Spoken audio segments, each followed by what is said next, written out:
What's up, everyone? I hope everybody's having a fine Tuesday wherever you may be. My name is Loro, and with me today is Ben Kurse. Welcome to a new episode of Loro and Friends Inside the NFL. This is a special one today because we are going to be talking about the return of Tom Brady returning to Gillette Stadium on Sunday night. It is going to be an emotional night, but it is going to be a great night, which I know it will be. So, anyways, with me today is Ben Kurse. So, Ben, how are you doing, my friend? Doing good, Laura. How are you doing? I'm doing well. So, folks, let's start off with a recap of the Saints and Patriots game. And even though if the Saints lost, we'll talk about the Patriots players of the game. So, anyways, it was a 28-13 win over the Saints. But let's talk about our biggest takeaways in this game. One of the biggest takeaways in this game was that remember when Mac Jones got his knee brace slipped off, and then he threw that fadeaway throw into the end zone by Kendrick Bourne for that touchdown pass? That was kind of like my biggest takeaway in this game. What about you?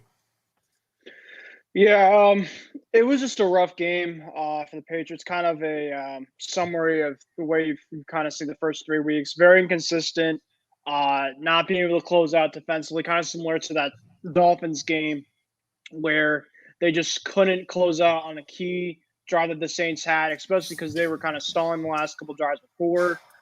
They had one to kind of close things out. And yeah, Patriots 0-2 at Gillette Stadium, which is very unlike them. But the reality is the team is not playing that great, in all facets.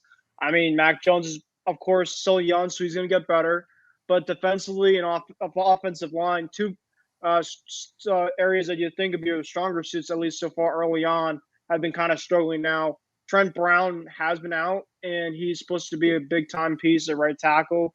Hopefully he's back for the Tampa game because they need him badly for that one, for any reinforcements for sure. Defensively, though, they've had some spurts here and there where they have been good, but they just have to close games out better and open games out better defensively. So, they have to move on to this one. Of course, they're moving on to a really important one, but the Saints really deserve that one more than we did. And it was definitely a game that I think Sean Payton basically had everything out there to coach well, and go into definitely a good environment. And they won the turnover differential. And that was the biggest thing for Sean Payton before the game was if they won the turnover differential, their chances of winning were a lot higher than not. So they did that and they won the game, and that's what they won. Yeah, you're absolutely right. That was one of the key factors why they won this game. So, anyways, folks, so now, what was your thoughts on Mac Jones's knee brace slipping off? Was that a big deal or not a big deal? No, I don't think so. I mean, they basically just have it for kind of insurance.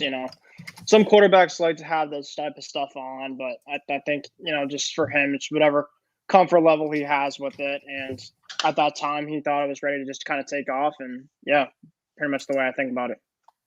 Yeah, I think he's going to stick with it moving forward, don't you think? Yeah, I do. I mean, I think that he'll definitely take it off when he wants to, but I think they'll have it at least for the time being still. Yeah, he wears it because he doesn't want it to have a torn left ACL, and I totally get why he wears it because I feel like that those left hits could really hurt your left knee, so that's why it's a good thing he wears that. Oh yeah, for sure. So, anyways, let's talk about our players of the game. So, let's start with the offensive player of the game for the Patriots. I mean, none of those guys look great out there because the Saints defense played so well. I'm going to say my offensive player of the game for this one, I'm going to go with Kendrick Bourne because he caught that fadeaway touchdown pass from Mac Jones. And I think Kendrick Bourne is going to be a big part of this Patriots offense. Who is your offensive player of the game? Ooh, I mean, yeah, there wasn't a whole lot. I'd probably go with Kendrick Bourne too. He really had a big game. Really, I thought did a lot of good things. Good. I got that touchdown, the only one that they had in that game. So, yeah, I think that Kendrick Bourne is probably their big, player of the game in that one. And then for defense, for me, my defensive player of the game for the Patriots, I'm going to go with Matt Judon. He was on fire. He was playing so well, on fire, getting to the quarterback, putting pressure on Jameis Winston, and he really made sure that the defense kept in this game and very focused and very engaged. So give me Matt Judon for my defensive player of the game. I'm going to go with Christian Barmore. I thought Christian Barmore had a couple big-time plays. A guy that they're expecting a lot from with their and the second round pick that they got. I thought he paid a lot of good dividends, especially in that second half. Did a great job. Yeah, he sure did do a great job there, that's for sure. So also my special teams player of the game is the guy who just never misses field goals, and that is Nick Folk. Well, at least he doesn't miss them for now. I mean, he's been pretty much automatic, which has been great. Hasn't had to kick many long ones, which is a good thing. But, yeah, he's been pretty steady so far. Can't really complain. Yes, you can't really complain on that, that's for sure. So anyways, let's talk about our biggest takeaways from week 3. So my biggest takeaway from week 3 is the Chiefs being 1-2, and they lost to my hometown LA Chargers. I mean, the Chargers are playing well right now, but I think the Chiefs, there's something you can't complain about right now. I think this team is going to be fine. What about you, Ben? Yeah, the Chiefs are basically, their problem is just beating themselves. I mean, if they don't beat themselves, they're just crazy. They're juggernauts to say the least. But the big thing about the Chiefs is in order to win, sometimes you just have to have big games. And Justin Herbert in that offense had big games. He threw for 4 touchdowns, kept them within reach. Got some turnovers. You have some turnovers potentially against the team, you have a chance, and that's how they found a way to win in a tough environment. So. Yeah, they were able to do that, that's for sure. So now let's talk about the divisional standings in the AFC East. So before that, what is your biggest takeaway from week 3?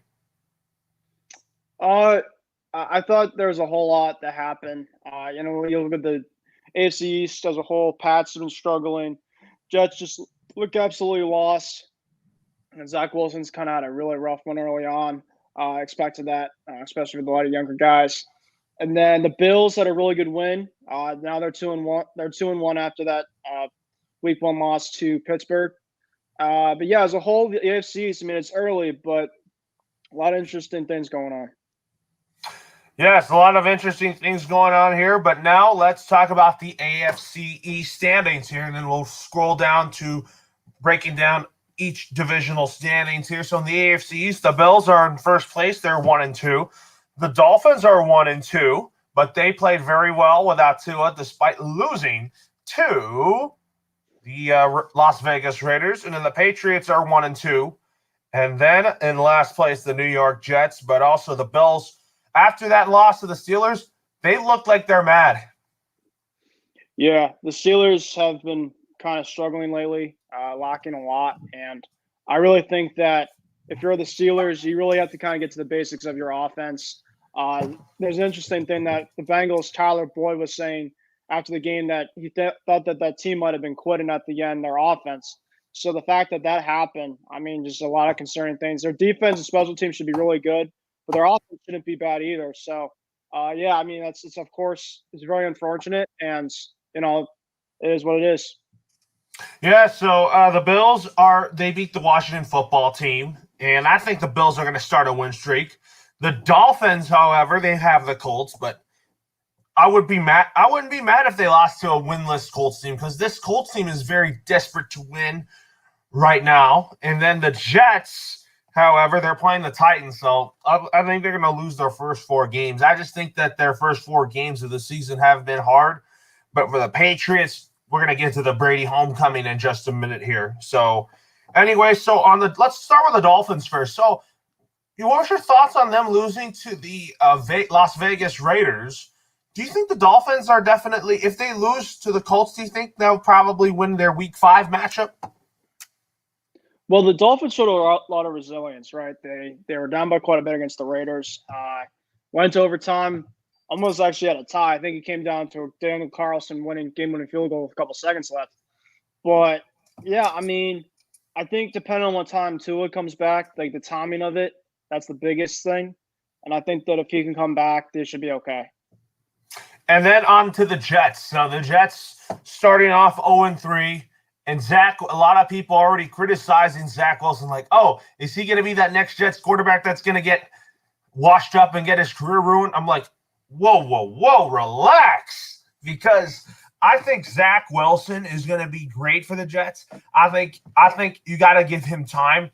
I just think that in his first 3 games, he's just still in the learning stage because the NFL is a fast game. And I think Zach Wilson is doing what he can to learn and grow. Oh, absolutely, yeah. I mean, the biggest thing is the Jets kind of like to ruin people's careers, especially as really good quarterbacks that are going to be younger.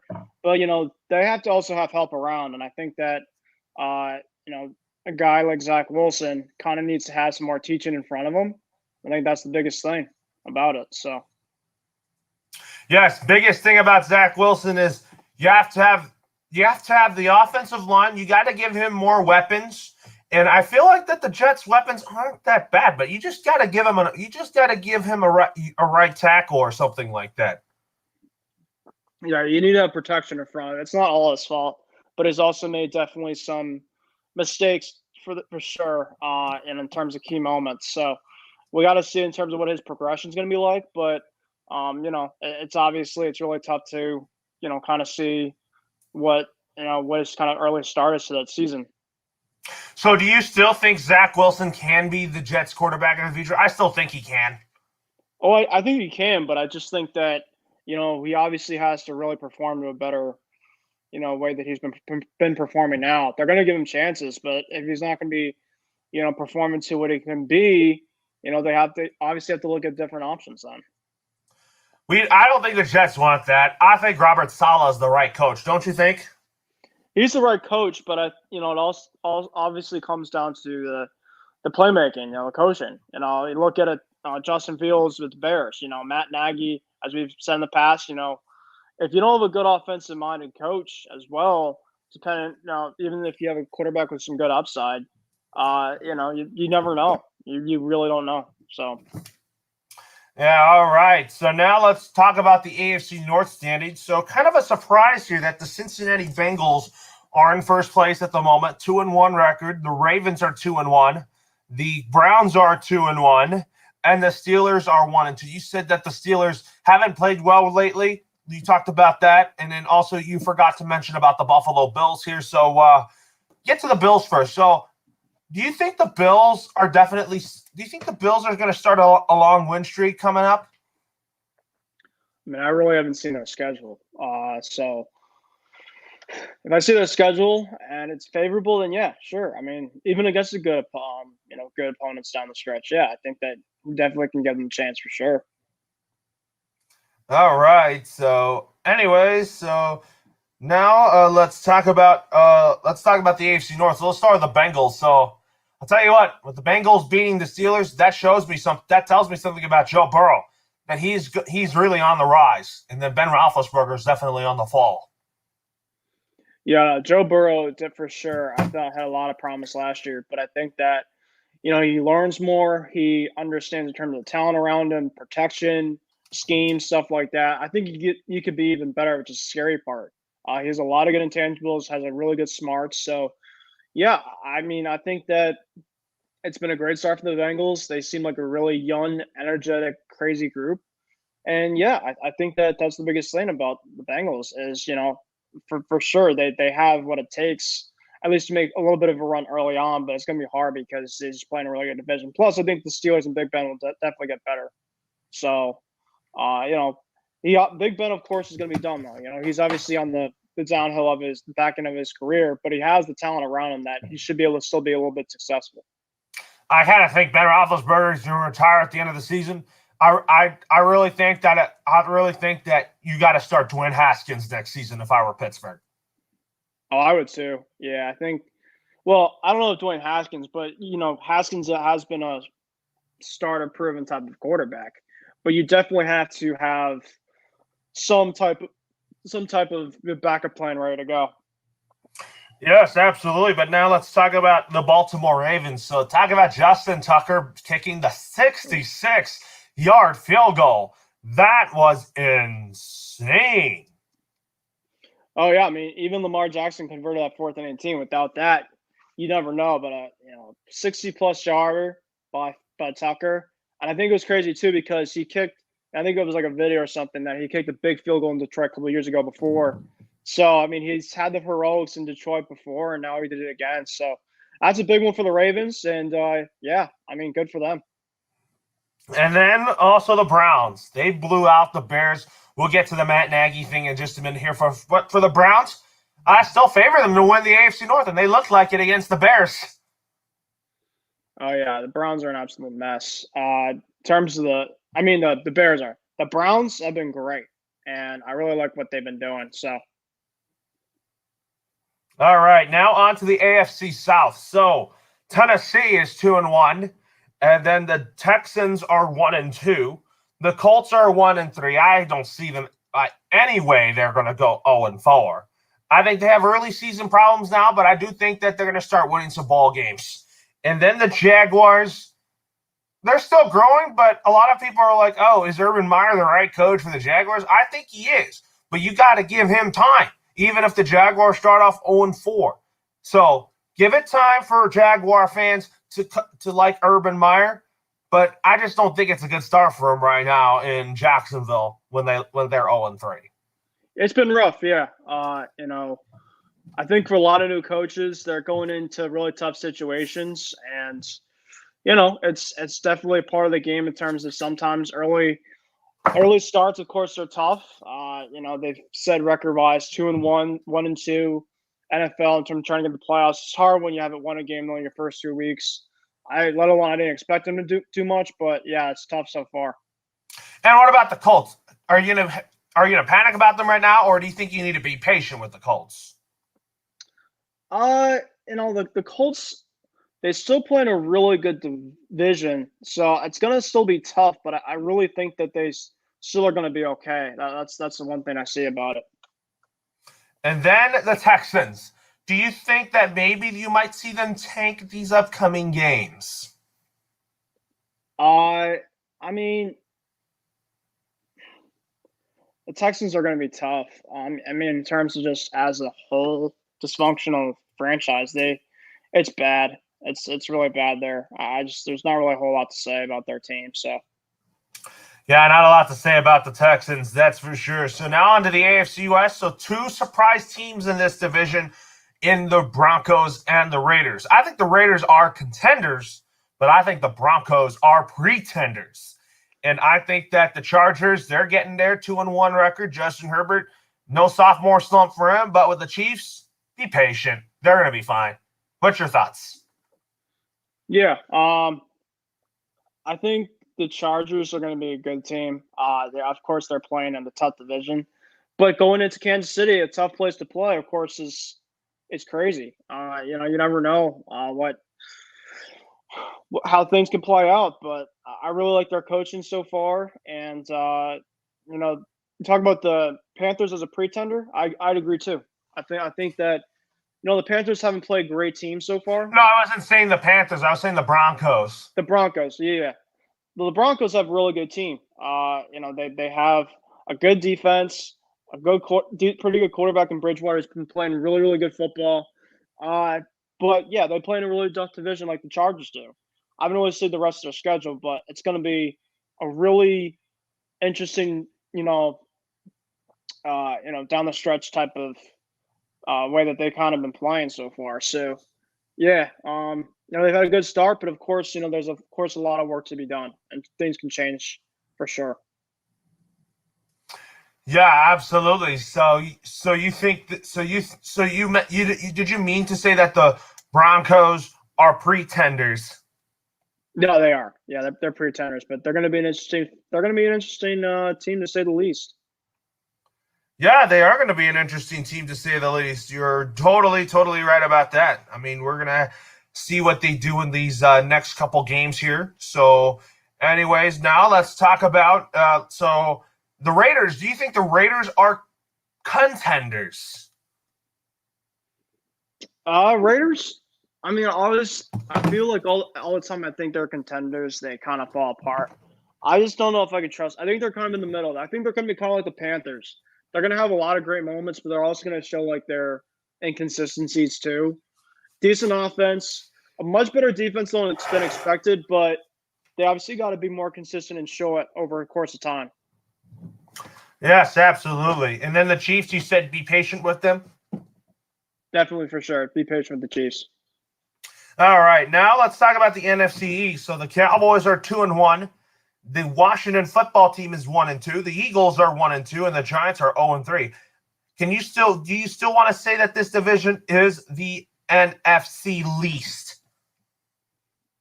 Yeah. Well, the Cowboys seem like they're the best team right now. Kind of based off of last night. But I think that as a whole, if Dak can stay healthy, they got a great offensive talent around him.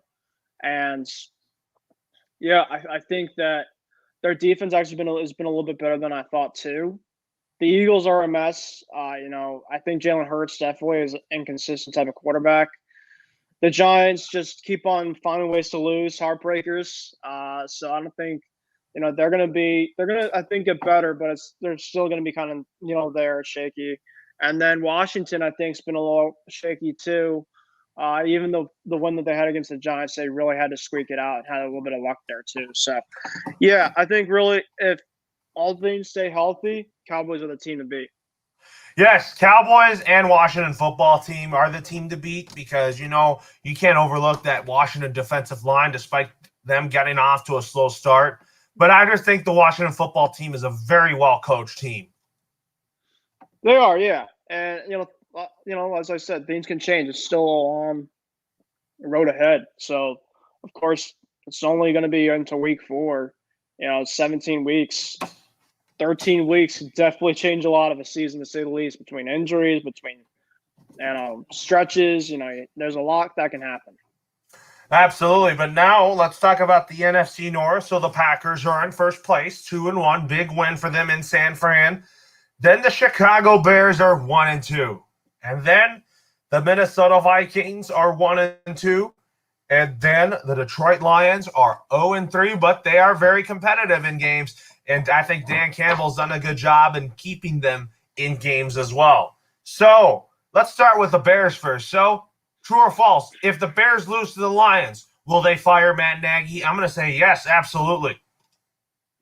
I'm going to go false because they're just so incompetent. They're going to keep on riding. They'll probably, if anything, fire him after the season. They'll probably ride it out.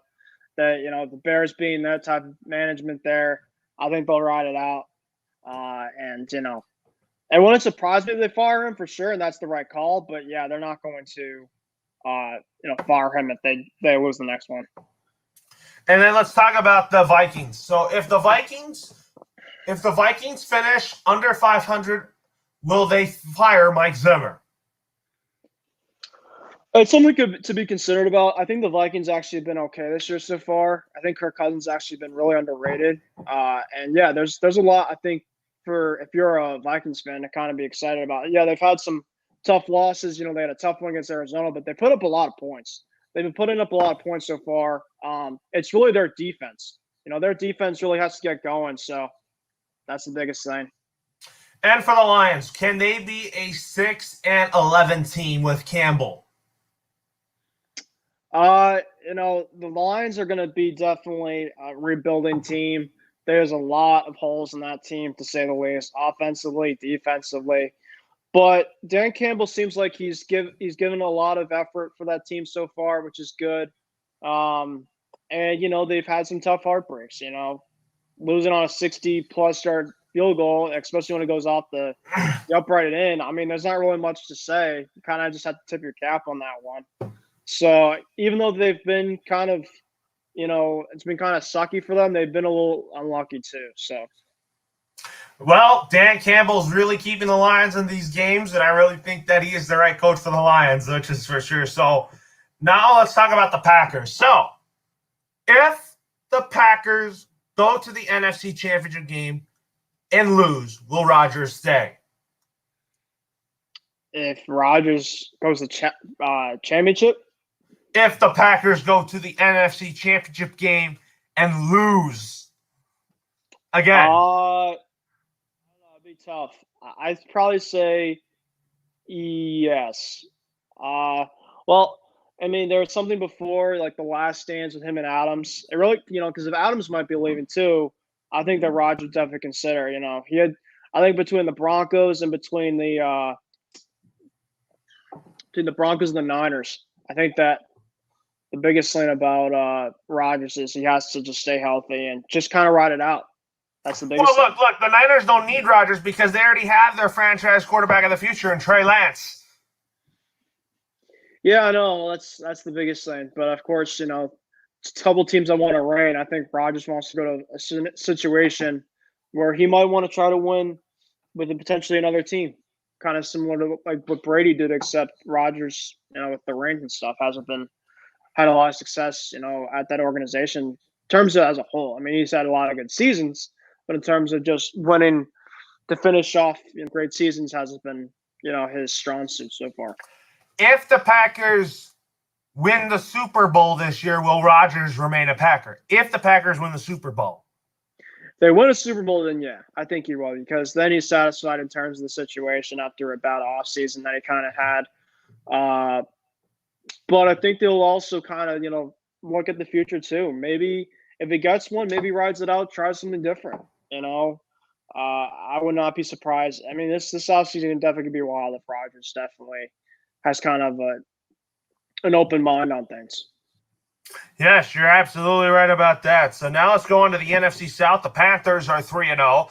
The Buccaneers are 2-1. The Saints are 2-1. And the Falcons are 1-2. So I'll tell you what about the Panthers here. I think they're contenders because I think that Sam Darnold has really played well. Joe Brady and Matt Rule have opened up their playbook for Sam Darnold. And for the Buccaneers, no need to panic about them. I mean, losing to the Rams, they had a very tough test early in the season. But I do expect the Tampa Bay Buccaneers to win a lot of ball games. And then the Saints. What are you going to get from the Saints? 2-1? I mean, I think Sean Payton is going to make them play hard, but it's going to be depending on what type of Winston you're going to get. And then the Falcons are 1-2. So let's start with the Panthers first. Are they really contenders? They're pretenders. I think that they've had a really soft schedule early on in the season. They still have a lot of good opponents coming up, but they're a team that has a really bright future, as we can tell. I think, good coach Matt Rule, good offense coordinator Joe Brady. I think Sam Darnold's fit great in their system. McCaffrey going down is, of course, crucial. J.C. Horn on defense going down is crucial. They're going to have their moments, I think, in terms of a very good team, moving forward still, but I think they're gonna kind of fall back to earth and kind of be just kind of that inconsistent type of team that we're kind of, accustomed to for them. I think the Panthers will make the playoffs as a wild card team, don't you think? They could. Yeah, wild card for sure. Anything could happen there, but I think that they're going to definitely have their rough patches, despite the fact they've had a good start. Yes, absolutely, but I still think the Panthers will finish above 500. And what about the Buccaneers here? So Tom Brady came off a very rough loss against the Rams, and do you think he's going to be mad heading into Sunday?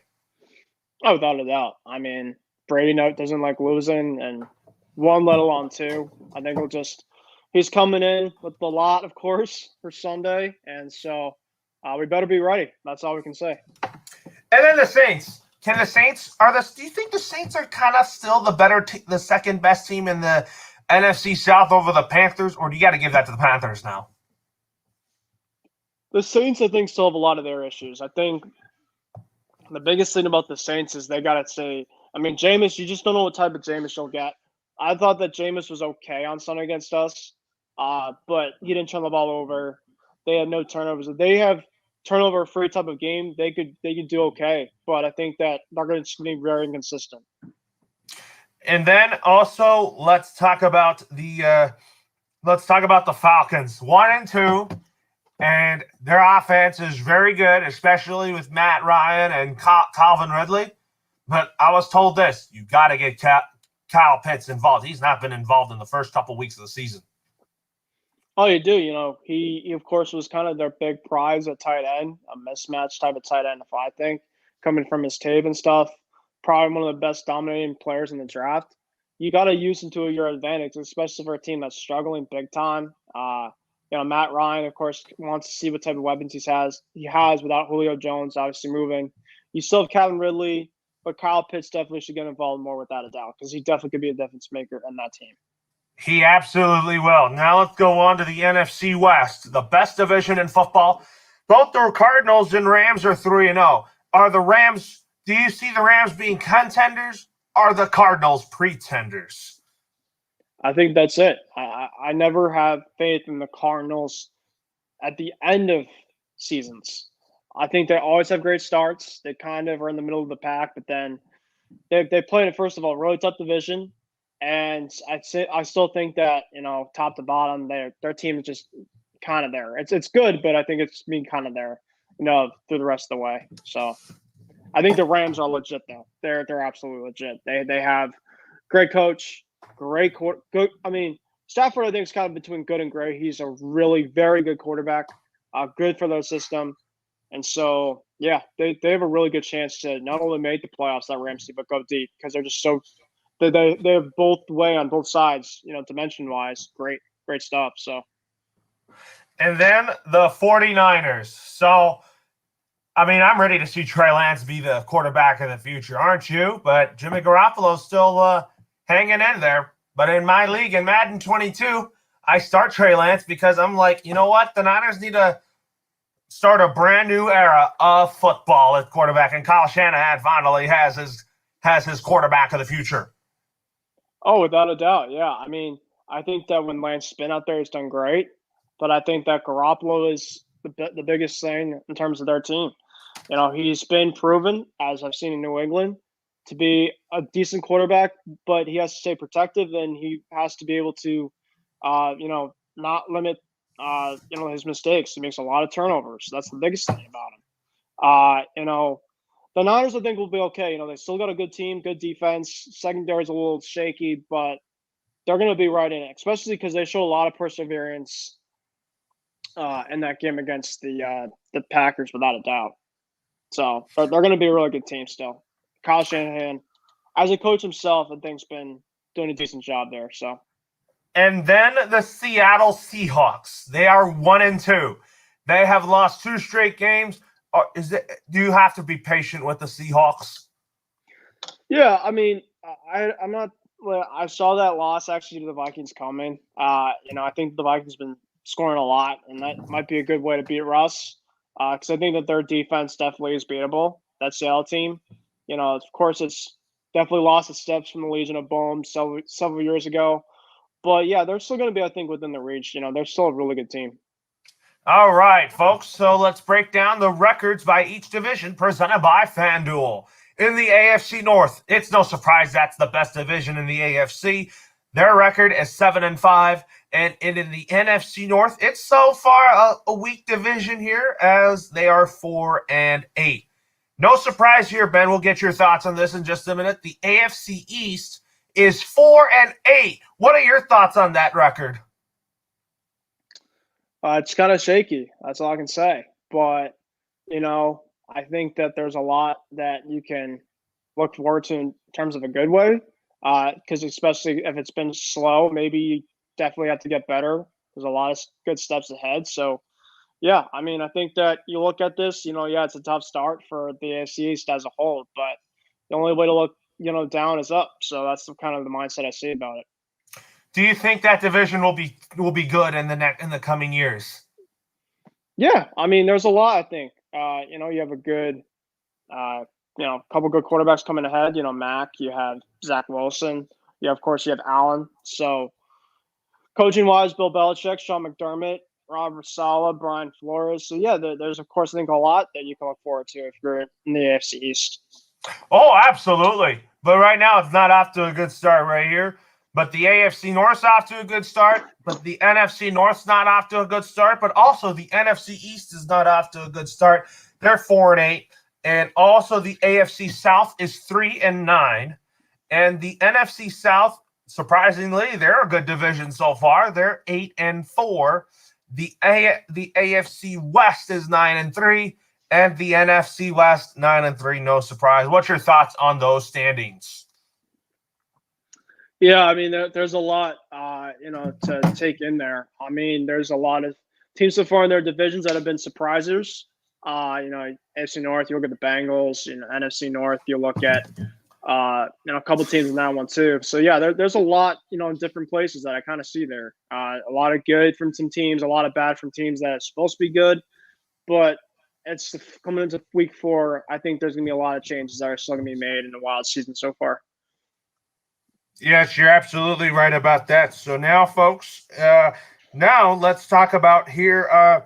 Let's talk about the Patriots and Buccaneers game, and then also take a look at the upcoming Patriots schedule. So when it comes to previewing the Patriots and Buccaneers game, Tom Brady is making his return to Gillette Stadium, which is his football home. I am looking forward to that game. I know you are. It's going to be great, but it's going to be emotional as well. But before we get to that here, Julian Edelman got honored at halftime, so that was kind of the bright spot in the Patriots Saints game. But I bet he'll be at the game on Sunday. So Patriots take on the Buccaneers at 8:20 Eastern Time, 5:20 p.m. Pacific Time on NBC. So, Ben, let's get started in talking about that. So, if you're Tom Brady right now and that he's going to be coming into Gillette Stadium, you're going to be seeing before the game that he's going to be coming into the locker room with his headphones on, wearing a suit and a tie into the locker room. What is going through his mind right now as he is making his most anticipated return to back home to Foxborough? And what is it going to be like for him playing in front of that crowd again? Yeah, he had some interesting talk. He's on a podcast with Jim Gray yesterday. Had a lot of interesting, nitpicking there. I think he's going to be definitely excited. I think he's going to want to win. I think that it's just going to be memorable. He's had a lot of good memories here. That place he won't forget. He was saying how much that he remembers the locker room and the home side. Be definitely different to be on a different side though. So yeah, it's going to be definitely emotional. It's going to be fun. Just everything's going to be kind of going into it. So Sunday night can't come any sooner for sure. It sure can't. You're absolutely right. Let's read a quote from Josh McDaniels. He said something about Tom Brady. He said that it should be a lot of fun, said McDaniels of Tom Brady's return. He said that we're obviously very good friends and close, and that should never change. I know he'll be excited to compete and come up here and try to win and play his best game. We're going to try to do the same thing. What are your takeaways from Josh McDaniels' comment on Brady's return? Yeah, I mean, Brady is so close with a lot of the Patriot coaches, especially the ones he's been with for so long. Outside of Bill, Josh, of course, is a big one that he's been with for many years. Ivan Fears, running backs coach, even though he's saying that he's going to be the enemy this weekend, which I kind of like that mindset with because, yes, he's coming back, but he's on a different team. So you kind of have to look at it that way for the Patriots. Patriots need to win. Bucks need to win. So that's why it's going to be so fascinating to kind of see who comes out on top. Yeah, I'm going to go back to what Ivan Fears just said. He said he loves Tom Brady because he worked with him because Ivan Fears has run running back drills with Tom Brady because Ivan Fears has been the longtime running backs coach for the Patriots, and you know how good of a running backs coach Ivan Fears is.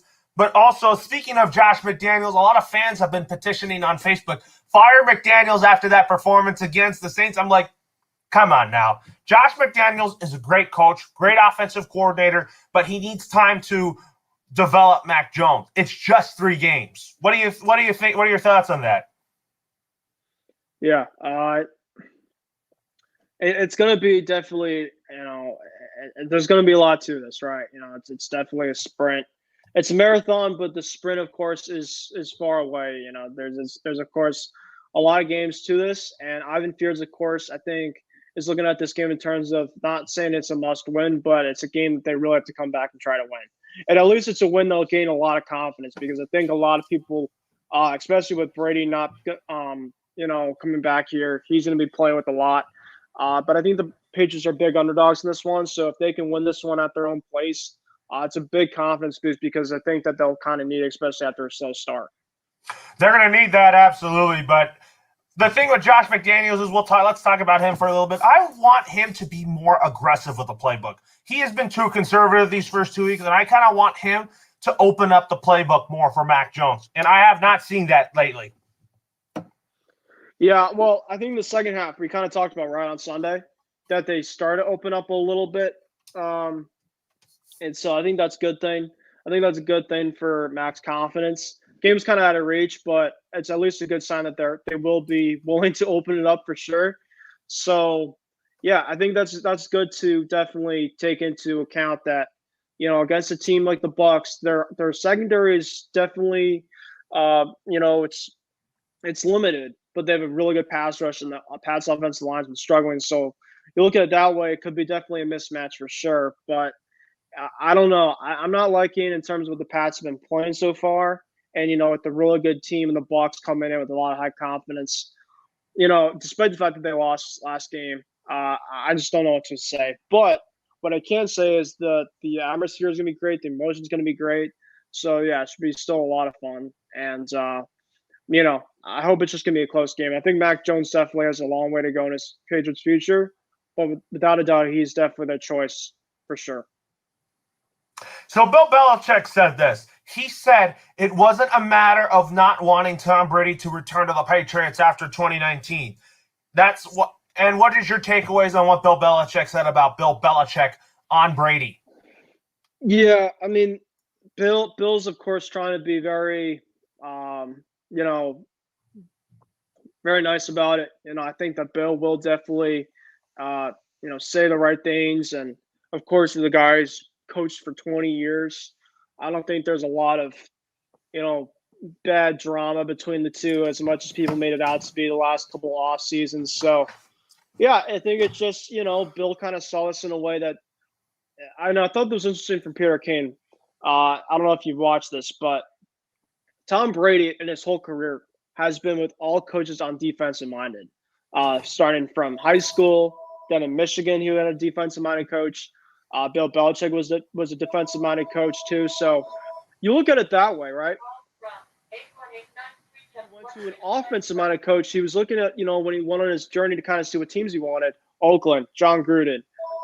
He looked at, of course, Bruce Arians. He was an offensive minded coach because he was Peyton Manning in Indianapolis too. So, yeah, there's a lot, I think, to Brady's decision. I don't think it was about the fact that Bill disrespected him all the time. I think it was just a mutual agreement, and they went their separate ways kind of on the best way possible. Yeah, you're absolutely right about that. I think what Belichick did was best for the team, but I just felt like that he treated Tom Brady like a little kid, which is something that I didn't like personally, and that I felt like that the Patriots kind of treated Brady the wrong way. And also, there was a fan that trolled Bill Belichick. He said the owl is no longer wise without his goat. From Jake in Boston, Massachusetts. What was your thought on that? Because there was a billboard that a Patriots fan did to rip Bill Belichick. I'm like, it's good to say what you want, but he's not with the team anymore. Yeah, I thought that was really interesting for sure. So Jake, of course, has kind of been I don't know if you know Jake Loro, but he's a guy that calls into a lot of in a certain sports show I like in Boston. So he definitely is one of those guys that kind of follows the stuff besides the team itself, kind of what players are doing off the air on social media and stuff like that. So, yeah, I thought that was pretty funny.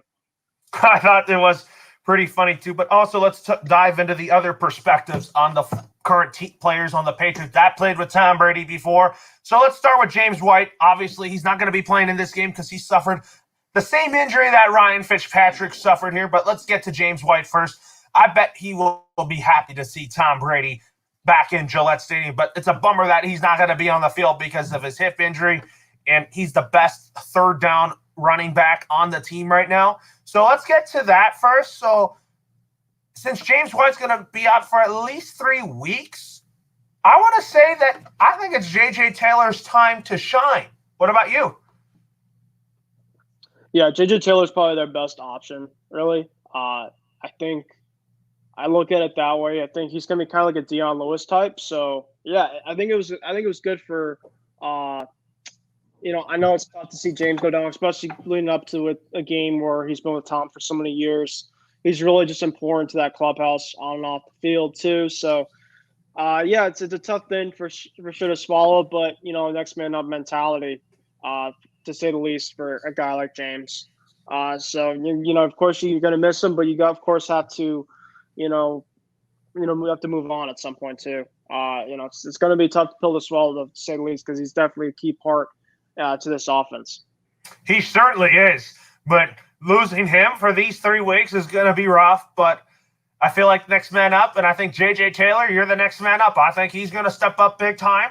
And I want to see more of Ramondre Stevenson. He was the preseason MVP. We talked about him early in the season, how good of a power back he can be, and I think he can be a very good power back. So, anyways, I want to talk about, like, when we start with James White, he obviously scored the game-winning touchdown in Super Bowl 51. He got the ball from Brady. I wonder what's going to go through his head when he sees Tom Brady and Rob Gronkowski back at Gillette Stadium. I bet he is going to be happy to see them. Yeah. Julian, you talking about Julian Edelman?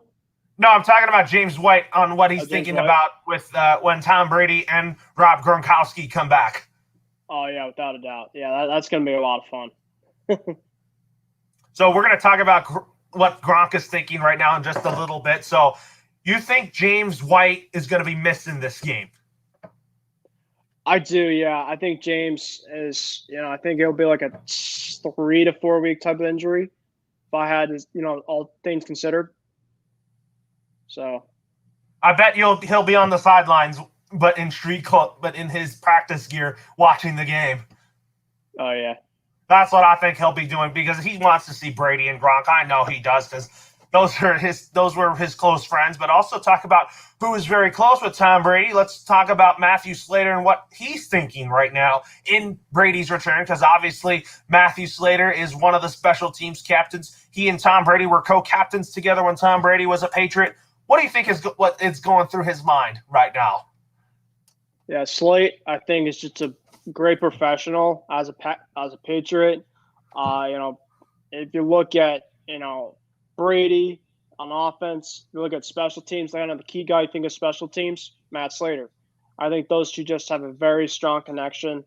They've been two of the longest tenure type Patriots out there, so I think it was great and respectful in terms of what Slate and the friendship that they both have. And that's one thing that Brady was great about, was the friendships that he made.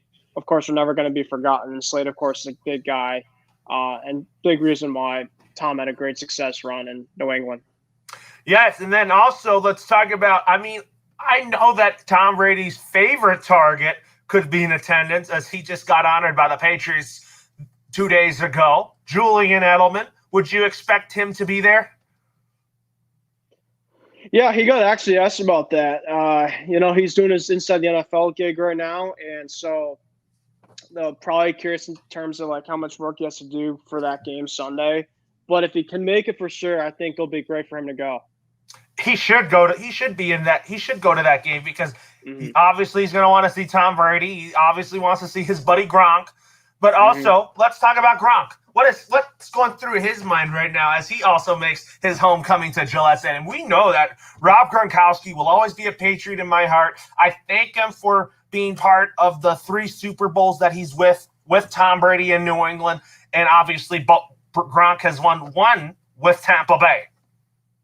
Yeah, people want to talk about Brady coming back. Obviously, you have to remember Gronkowski's with him too. I think it's a little different than with Gronk, though. I think Patriot fans kind of do have, some are kind of upset in terms of the betrayal of it because he retired and then he came back. He wanted to go team up with Tom. But if you look at it as a whole, you shouldn't be, upset in terms of a lot what Gronk did. He brought a bunch of heart, brought joy to this team, to say the least, when he's out there. Just Gronk being Gronk, and I think he'll never change. He'll be a Patriot for sure, and yeah. So it should be exciting. I'm excited to see kind of what they both do. I just hope that they both lose. That could happen. I hope that I'm with you on that. I want to see our guy spoil the night of Tom Brady, but I think Tom Brady's going to play like he's meant. Someone told me that maybe Brady puts up 50 points in that game, and I'm like, oh my God, that would be pretty insane there. But anyways, let's talk about the feelings of what Devin McCourty's thinking right now, because Devin McCourty obviously was close with Tom Brady. He's one of the captains on defense. What do you think he's thinking right now when it comes to Tom Brady coming back? Yeah, there's a lot. Talking about Devin McCourty?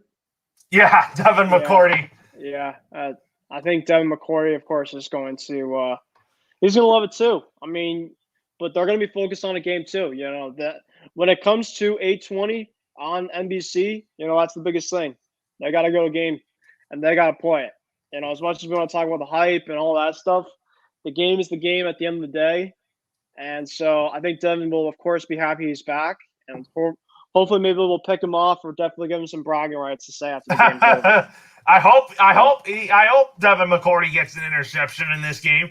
I sure hope so. I mean, I want to see what Bob Socci and Scott Zolak are going to call when that happens. I'm sure that this is the game of their life that both Bob Socci and Scott Zolak are calling on 98.5 FM, the Sports Hub. Scott Zolak, obviously, knowing Tom Brady pretty well, and he is a former Patriot backup quarterback, though. Yeah, and he has his own radio show in Boston, too. So he definitely does it all. And do you think that Bob Socci is an upgrade over Gil Santos? I mean, Gil's definitely just a legend. He for sure, is a guy that my dad grew up watching. He's just a really good guy, to say the least. So, yeah, Patriots definitely remember. I've talked to Bob Socci at firsthand, so he's a good guy. I know for the fact, good announcer. But yeah, I mean, it's tough to see, a guy, how long he was with the team, just kind of go down like that. So. Yeah. Yeah, the original Patriots broadcast team, maybe since Gil Santos already passed away, maybe we'll see Gino Cappelletti there because Gino Cappelletti called a lot of Tom Brady moments with Gil Santos on the radio. Mm-hmm. So, but now it's a new era. It's Bob Socci and Scott Zolak, and I think they're pretty good when I hear them on highlights. Yeah, they're a pretty good tandem. I got the chance to listen to them kind of last week. I'm at work. They really have a lot of good ideas, bounce back of each other, and I think Bob's a really good voice for the team. He sure is. But now, let's also talk about David Andrews might be close with Tom Brady. I wonder what he's thinking about when it comes to seeing Tom Brady return, because obviously he's the one that snapped the ball to Brady so many times as our starting center. Yeah, maybe a little. Do a little bit of snappage themselves. When Brady comes back, they'll do a little first snap type of thing when they come back just for fun. But yeah, David Andrews, that's another guy. I mean, David Andrews is he's a captain. He's definitely learned a lot from Tom. But Tom needs that protection up front, and David was a big reason why for a couple of years of great protection in front of him, and was a really good leader and did a lot of good things. So. How about some former Patriots that could be in attendance, like Matt Light, who for more than a decade, there was no better in protecting Tom Brady's blind side. Oh, Matt Light was for sure a great Patriot. He did a lot of things well, and blindside. If you want to be a good Patriot, if you can blindside, be a good protector for Tom Brady that way, then you're gonna be really good. And Brady's going to love you. The last thing you want to see is Brady getting sacked here and there and having him blame guys right in front. So, greatest left tackle in Patriots history. I saw him play when I started loving the Patriots, and Matt Light did it better than ever. Oh, without a doubt, man. And then also, let's talk about maybe, just maybe, we'll see Kevin Falk come back for this. Kevin Falk, Troy Brown, bring them all back, Bring back the old team together, because this is Brady's night. Just get a whole suite of everybody that was on his former teams that can make it, and just call it a day. Yeah, Kevin Falk. Actually, speaking of Troy Brown's on the coaching staff. Yeah, and Jerod Mayo. So both will sure already be there. Yeah. Troy Brown and Jerod Mayo will obviously be there because they're part of Bill Belichick's coaching staff, because Jerod Mayo coaches the linebackers, and also Troy Brown does a little bit of both. Coaches the running backs, coaches the receivers, and also special teams. So I want to know let me read something here. That Jerod Mayo said something about Tom Brady and his return. So Jerod Mayo said his career alone is old enough to drink. It's crazy. Yeah, I thought that was really funny. Yeah. Jerod Mayo knows him really well, like a lot of guys. So that's really funny in terms of the way that he was kind of thinking there, but he's not wrong. He is definitely not wrong. Yeah, Gerard Mayo is definitely not wrong there because even though he didn't play receiver, he was a linebacker, and he's teammates with Tom Brady, and a lot of defensive players have looked, especially some of the young guys. Let's talk about one of our current defensive captains. I wonder what Dante Hightower is even thinking right now, because he's obviously formed a good relationship with Tom during Tom Brady's later Patriots career. Oh yeah, without a doubt. Yep. So, anyways, you think that maybe Ty Law and Lawyer Malloy will also be in attendance too? I mean, like I said, Loro, I mean, a lot of guys will be there for sure. So it should be a really exciting night.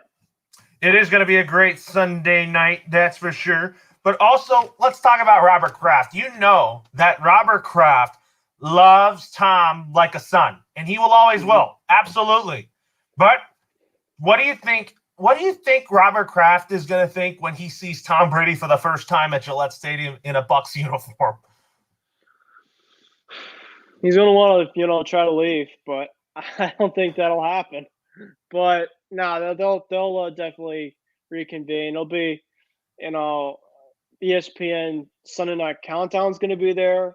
I think the news is going to be there as well Thursday, Friday. The amount of hype that's going to be there, like the Today Show is going to be at Gillette Stadium. What's Today's show? I think from NBC. There's going to be. I could show you a link or two about this, but I saw something in that.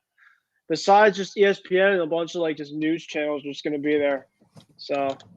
Oh, is WBC TV going to have coverage of this all week about when he enters Gillette Stadium in his work clothes, and then when he comes out onto the field on the visiting tunnel? Definitely, man. Yep. So what crowd are you going to expect? Are you going to expect a big sellout crowd with fans? And I hope the weather there in Foxborough is going to be comfortable for the fans. I'm looking. The weather should be good. I mean, I haven't seen the forecast for sure, but I'm looking at the forecast right now for the weekly forecast in Foxborough.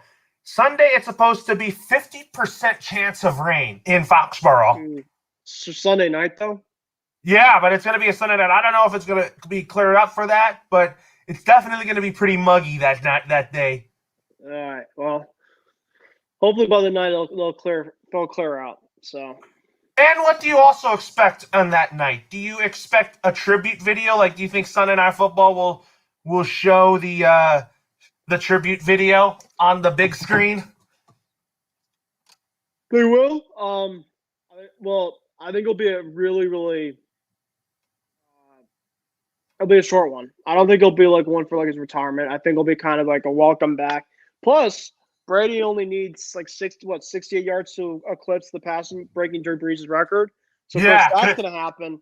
So we'll see. Maybe he'll get a tribute that way too, because it's happened at his old place. So there's a lot to this game, between him coming back, but just the elements and the hype and everything. That's why we love Tom football. Brady.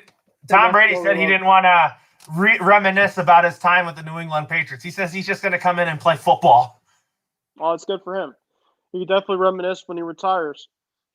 Yeah, I mean, here's the thing. When he retires, this is what I expect. I expect Tom Brady to return to New England, announce his retirement there, and then sign his one-day contract in front of one Patriot place with Robert Kraft and Bill Belichick at his retirement press conference, and then he signs that contract to officially retire as a Patriot. Signed, sealed, delivered. That's the way you should do it, yeah. I mean, just you have the paperwork ready to go, and you got to get a couple more years, I think, left in him, because I think there's a lot left to prove. So, yeah. Do you think that will happen when? 1 second. I'm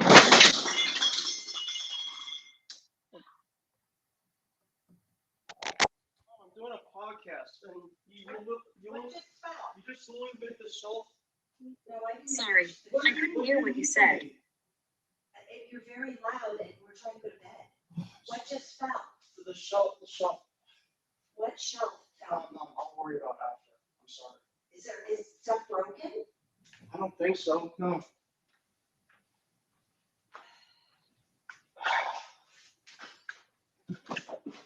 I'll have to worry about it after.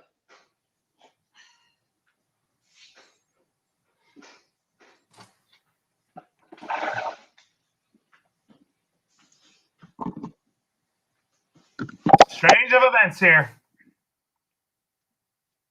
Sorry about that. No worries. It was a turn of events there. I didn't know Yeah. that shell fell back. Yeah, I was being a little loud for my parents, so I apologize. Oh, no worries. We're going back to the subject of Tom Brady's return to Gillette Stadium. So, are your parents excited about this? I know your dad is a big Patriots fan too. No, he's for sure excited. Yeah. So what is your keys to the game here for the Patriots? I think for the Patriots, I think that you gotta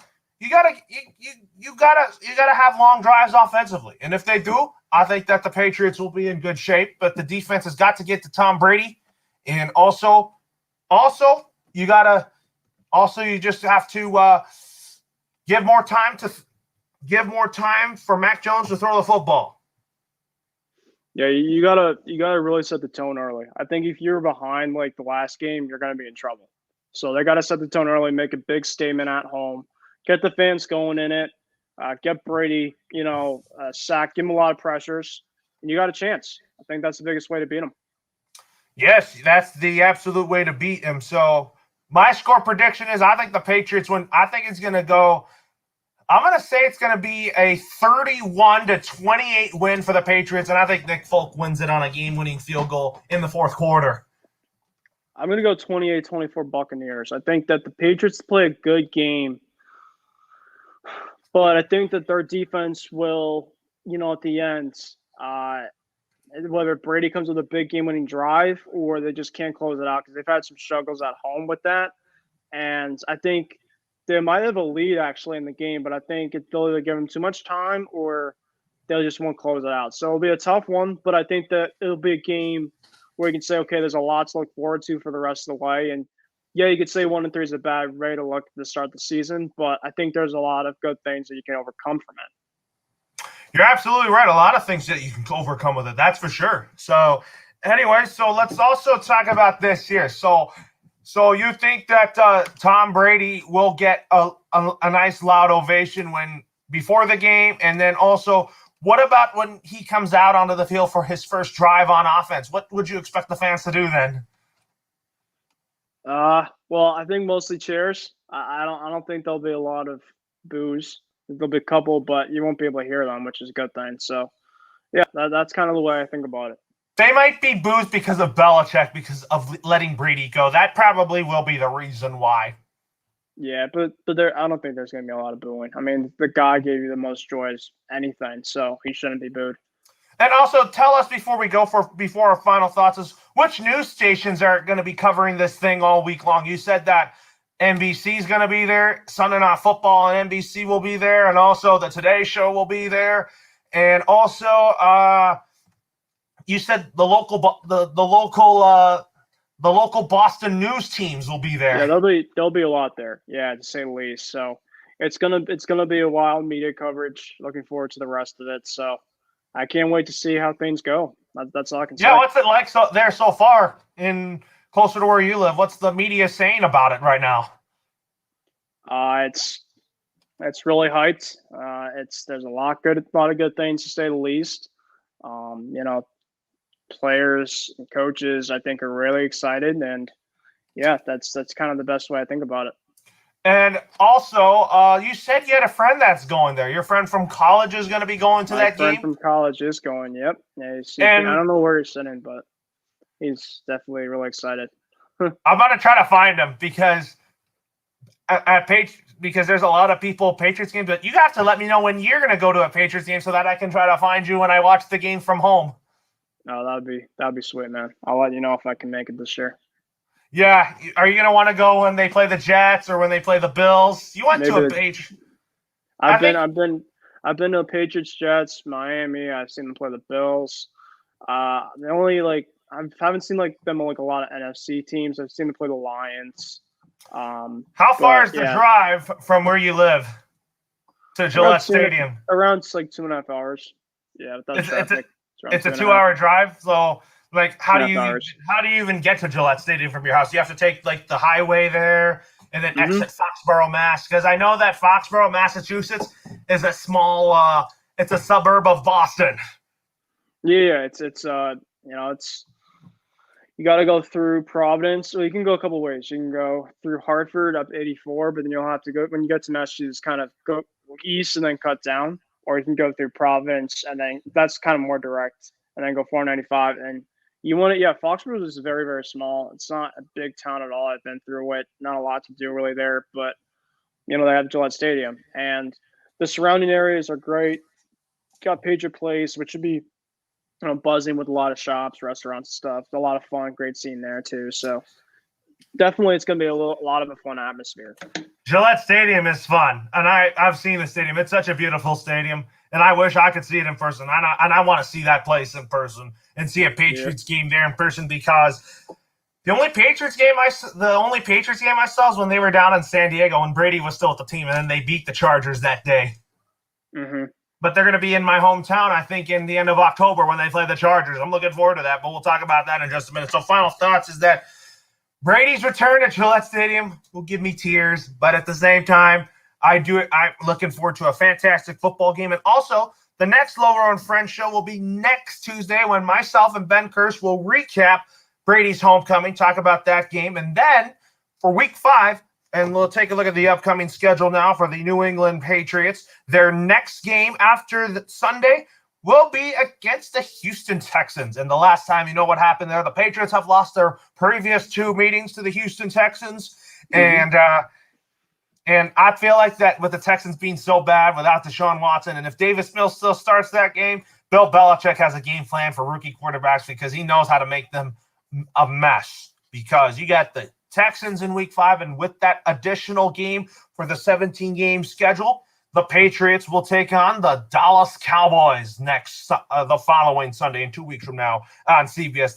And we'll finally get to see a game called by Jim Nantz and Tony Romo on that call. They'll get to see what Mac Jones is all about, and then they'll see the Jets again in week 7. And then in week 8, to conclude October, they'll be in LA to take on the LA Chargers. So, with that being said, for Ben, Loro signing off for now.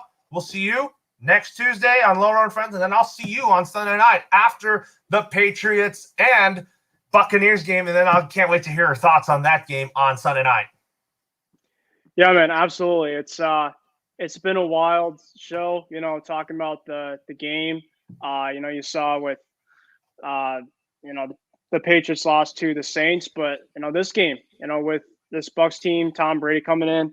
I apologize for that mishap during the show. The bookshelf kind of fell behind me, so I have to kind of, redo that, before my dad starts work tomorrow. So I do apologize about that. But yeah, it's obviously, been a great show. Thankfully, we have more to talk about come next week, and yeah, it's going to be a great ride. It is for the next couple of weeks. So have a good one, man, and looking forward to the rest of the way here. I'm looking forward to talking to you on Sunday again on the MI6 network. Absolutely, man. Have a good one.